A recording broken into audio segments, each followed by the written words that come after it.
So in college, I was a government major, which means I had to write a lot of papers. Now, when a normal student writes a paper, they might spread the work out a little like this. So, you get started maybe a little slowly, but you get enough done in the first week that with some heavier days later on, everything gets done and things stay civil. And I would want to do that like that. That would be the plan. I would have it all ready to go, but then actually the paper would come along, and then I would kind of do this. And that would happen every single paper. But then came my 90-page senior thesis, a paper you're supposed to spend a year on. I knew for a paper like that, my normal workflow was not an option. It was way too big a project. So I planned things out, and I decided it kind of had to go something like this. This is how the year would go. So I'd start off light, and I'd bump it up in the middle months. And then at the end, I would kick it up into high gear. It's just like a little staircase. How hard could it be to just walk up the stairs? No big deal, right? But then, funniest thing happened. Those first few months, they came and went, and I couldn't quite do stuff. So we had an awesome new revised plan. But then those middle months actually went by, and I didn't really write words. And so we were here. And then 2 months turned into 1 month, which turned into 2 weeks. And one day I woke up with 3 days until the deadline, still not having written a word, and so I did the only thing I could. I wrote 90 pages over 72 hours, pulling not one but 2 all-nighters. Humans are not supposed to pull 2 all-nighters.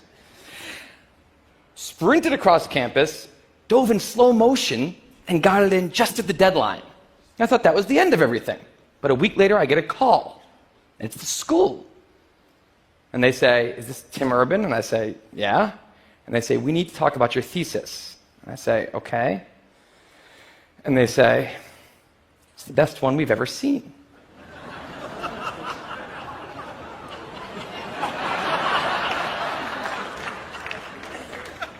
That did not happen. It was a very, very bad thesis. I just wanted to enjoy that one moment when all of you thought, "This guy is amazing." No, it was very, very bad. Anyway, today I'm a writer, blogger guy. I write the blog Wait, But Why? And a couple of years ago, I decided to write about procrastination. My behavior has always perplexed the non-procrastinators around me, and I wanted to explain to the non-procrastinators of the world what goes on in the heads of procrastinators and why we are the way we are. Now, I had a hypothesis that the brains of procrastinators were actually different than the brains of other people.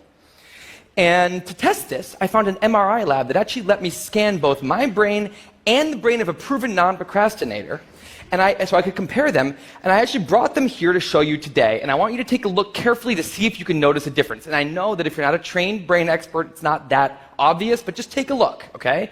So here's the brain of a non-procrastinator. Now, here's my brain.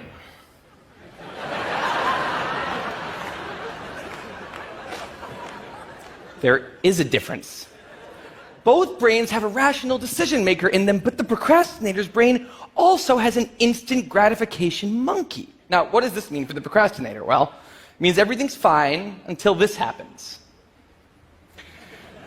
So the rational decision maker will make the rational decision to do something productive, but the monkey doesn't like that plan.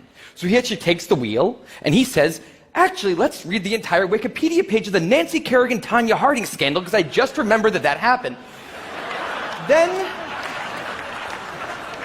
we're going to go over to the fridge. We're going to see if there's anything new in there since 10 minutes ago.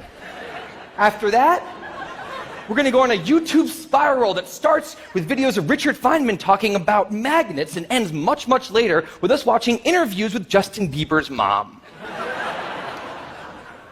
All of that's going to take a while, so we're not going to really have room on the schedule for any work today. Sorry. Now, what is going on here? The instant gratification monkey does not seem like a guy you want behind the wheel. He lives entirely in the present moment. He has no memory of the past, no knowledge of the future, and he only cares about two things: easy and fun.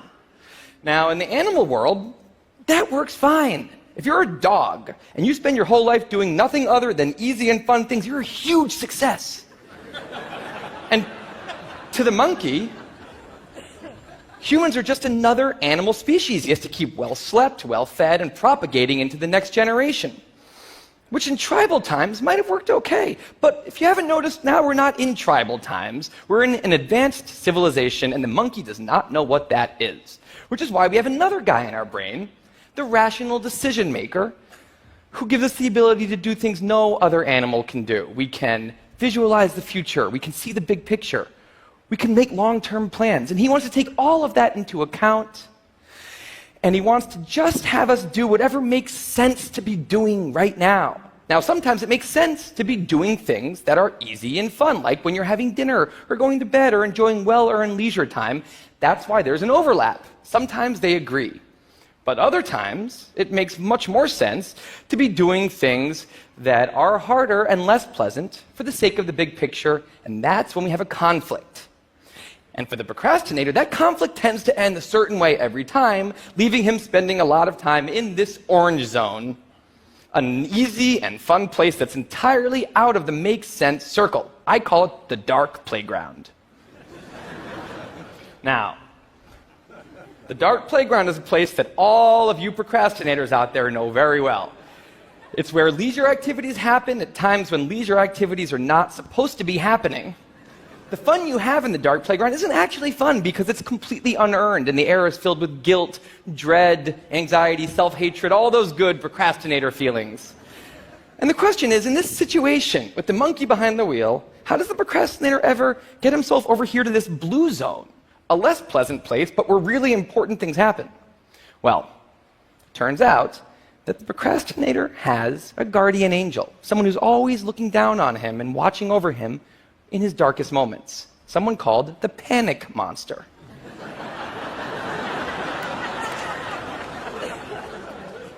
Now, the panic monster is dormant most of the time, but he suddenly wakes up anytime a deadline gets too close or there's danger of public embarrassment, a career disaster, or some other scary consequence. And importantly, he's the only thing that the monkey is terrified of. Now, he became very relevant in my life pretty recently because the people of TED reached out to me about 6 months ago and invited me to do a TED Talk.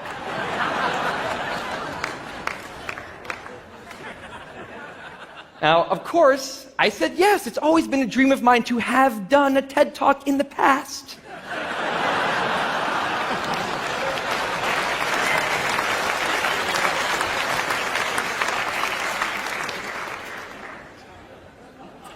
But in the middle of all this excitement, the rational decision maker seemed to have something else in his mind. He was saying, are we clear on what we just accepted? Do we get what's going to be now happening one day in the future? We need to sit down and work on this right now. And the monkey said, totally agree, but also let's just open Google Earth and let's zoom into the bottom of India, like 200 feet above the ground, and we're going to scroll up for 2.5 hours till we get to the top of the country so we can get a better feel for India.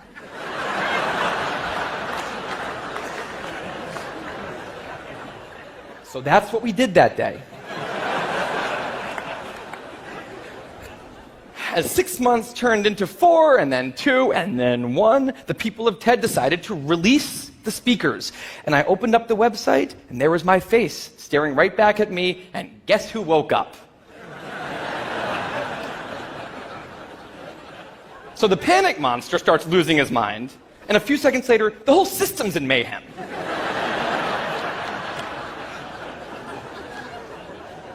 And the monkey, who, remember, he's terrified of the panic monster, boom, he's up the tree. And finally, the rational decision maker can take the wheel and I can start working on the talk. Now, the panic monster explains all kinds of pretty insane procrastinator behavior, like how someone like me could spend 2 weeks unable to start the opening sentence of a paper and then miraculously find the unbelievable work ethic to stay up all night and write 8 pages. And this entire situation with the 3 characters, this is the procrastinator's system. It's not pretty, but in the end, it works. And this is what I decided to write about on the blog just a couple years ago. Now, when I did, I was amazed by the response. Literally thousands of emails came in from all different kinds of people, from all over the world, doing all different kinds of things. These were people who were nurses and bankers and painters and engineers and lots of PhD students. And they were all writing saying the same thing. I have this problem too. But what struck me was the contrast between the light tone of the post and the heaviness of these emails. These people were writing with intense frustration about what procrastination had done to their lives, about what this monkey had done to them. And I thought about this, and I said, well, if the procrastinator system works, then what's going on? Why are all these people in such a dark place? Well, it turns out that there's two kinds of procrastination. Everything I've talked about today, the examples I've given, they all have deadlines. And when there's deadlines, the effects of procrastination are contained to the short term because the panic monster gets involved. But there's a second kind of procrastination that happens in situations when there is no deadline. So if you want to have a career where you want to be a self-starter, something in the arts, something entrepreneurial, there's no deadlines on those things at first because nothing's happening at first, not until you've gone out and done the hard work to get some momentum, to get things going. There's also all kinds of important things outside of your career that don't involve any deadlines, like seeing your family or exercising and taking care of your health, working on your relationship, or getting out of a relationship that isn't working. Now, if the procrastinator's only mechanism of doing these hard things is the panic monster, that's a problem because in all of these non-deadline situations, the panic monster doesn't show up. He has nothing to wake up for. So the effects of procrastination, they're not contained. They just extend outward forever. And it's this long-term kind of procrastination that's much less visible and much less talked about than the funnier, short-term, deadline-based kind. It's usually suffered quietly and privately, and it can be the source of a huge amount of long-term unhappiness and regrets. And I thought, that's why these people are emailing, and that's why they're in such a bad place. It's not that they're cramming for some project. It's that long-term procrastination has made them feel like a spectator at times in their own lives. The frustration was not that they couldn't achieve their dreams, it's that they weren't even able to start chasing them. So I read these emails and I had a little bit of an epiphany that I don't think non-procrastinators exist. That's right.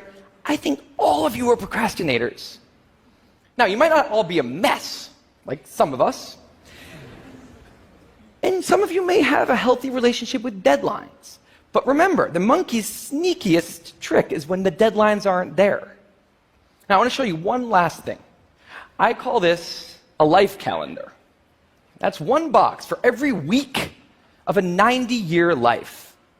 That's not that many boxes, especially since we've already used a bunch of those. So I think we need to all take a long, hard look at that calendar. And we need to think about what we're really procrastinating on, because everyone is procrastinating on something in life. We need to stay aware of the instant gratification monkey. That's a job for all of us. And because there's not that many boxes on there, it's a job that should probably start today. Well, maybe not today, but sometime soon. Thank you.